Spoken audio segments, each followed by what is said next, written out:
Ever feel like your money just disappears? You walk into a store for one thing and walk out with 10. Well, what if I told you it's not your fault? What if I told you that everything you think you know about shopping, about your own choices, is part of a carefully crafted illusion? For years, we've been told that we are rational consumers, making logical decisions. That's a lie. The truth is, your brain is being hacked every single day by sophisticated psychological tricks designed for one purpose: to make you buy things you do not need. From the layout of the supermarket to the color of a buy now button, you're navigating a minefield of manipulation. Stick with me, and I'll pull back the curtain on the invisible forces controlling your wallet. By the end of this video, you won't just see the matrix. You'll know how to unplug from it. Picture this. You're scrolling online, not looking for anything in particular. Suddenly, an ad pops up for a gadget you never knew existed. It promises to solve a problem you didn't even know you had. 10 minutes later, you're entering your credit card details. How did that happen? Or you're at the grocery store, and that brand of cookies you always buy is gone, replaced by a new, shiny package at eye level.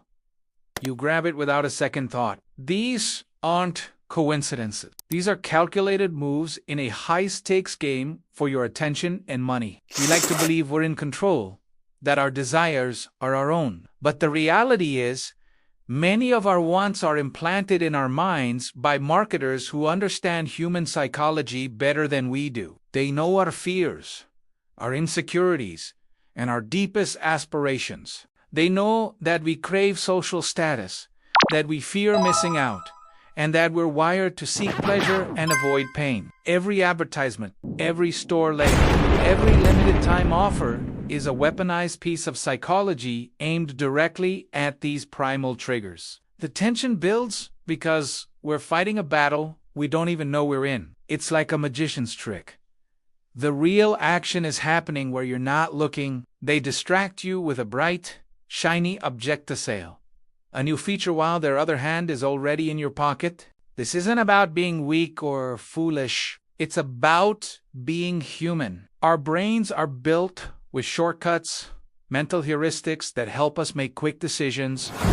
And these marketers, they have the map to every single one of those shortcuts. They know exactly how to bypass your rational mind and speak directly to your impulsive, emotional core. The pressure is immense.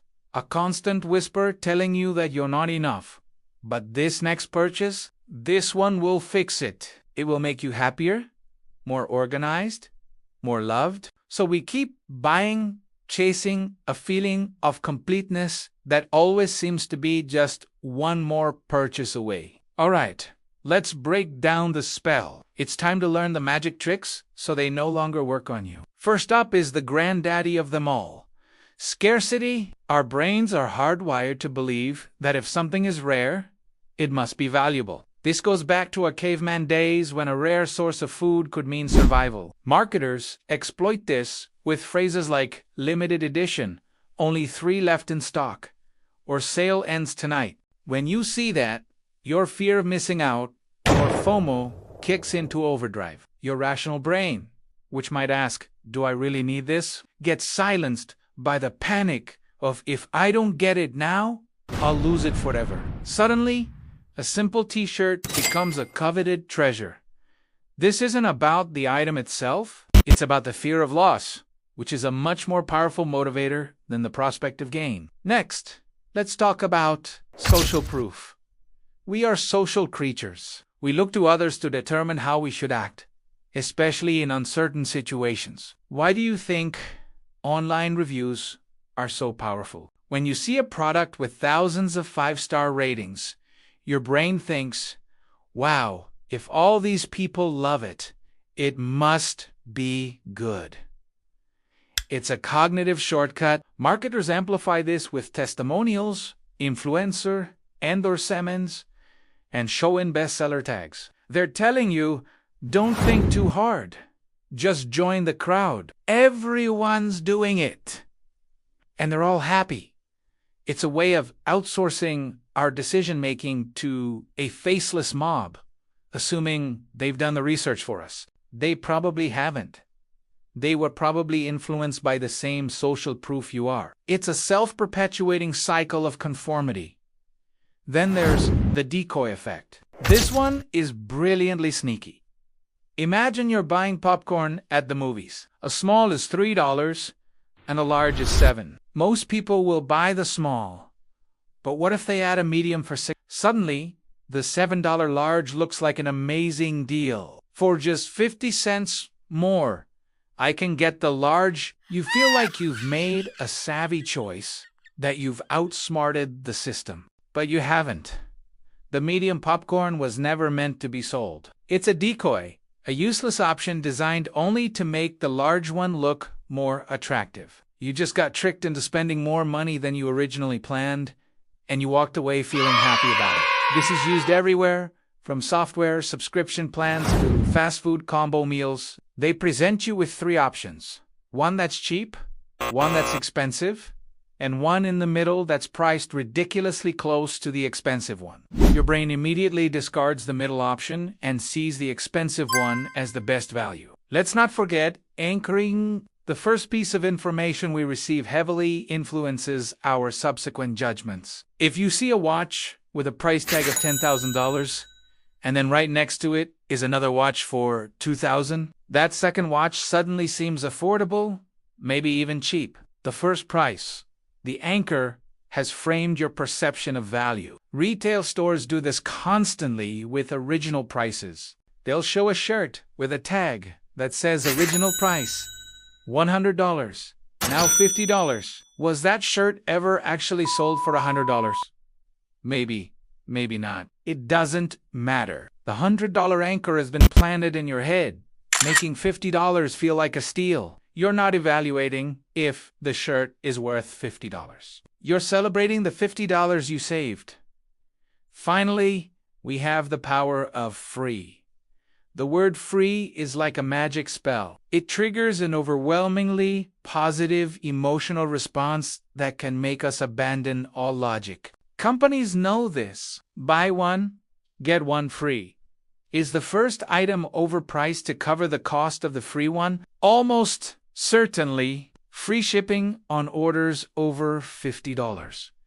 How many times have you added an extra $10 item you didn't need just to avoid a $5 shipping fee? You spent more money to save money. It makes no sense rationally.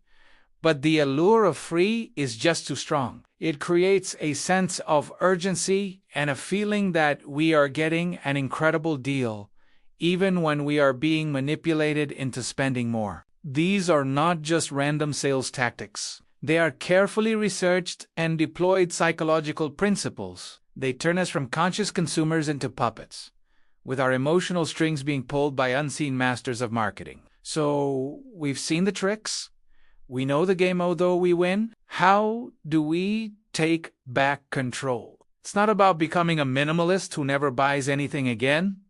It's about becoming a conscious consumer. It starts with one simple action: the pause. The next time you feel that urgent pull to buy something, just stop. Take a deep breath and ask yourself 3 questions. 1. Why do I want this? Be honest. Is it a genuine need?